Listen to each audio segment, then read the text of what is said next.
கர்த்தரிடத்தில் நன்மை எதிர்பார்க்கும் ஆத்மாவே என்று கர்த்தர் உங்களுக்கு சொல்லுவது சங்கீதம் 31:19.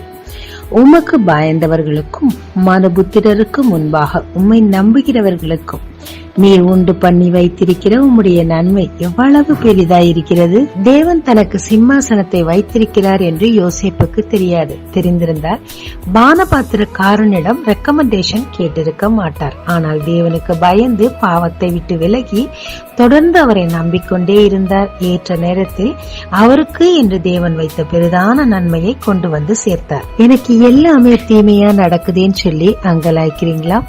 தேவனுக்கு பயந்து பாவத்தை விட்டு விலகி தொடர்ந்து அவரை நம்பிக்கொண்டே இருங்க. ஏற்ற நேரத்தில் தேவன் உங்களுக்கு என்று உண்டு பண்ணின பெரிதான நன்மை உங்களை வந்து அடையுங்க. ஜெபிக்கலாமாங்க. தேவரே, நீர் எனக்கு வைத்திருக்கும் பெரிதான நன்மை என்னை வந்து அடையவும் அதுவரை உமக்கு பயந்து உம்மை நம்பவும் கிருபைத்தாரும். இயேசு மூலம் பிதாவே, ஆமென். இயேசு கிறிஸ்துவின் நாமத்தில் இந்த நாளில் உங்களை ஆசீர்வதிக்கும் ஜீசஸ் விஷன்.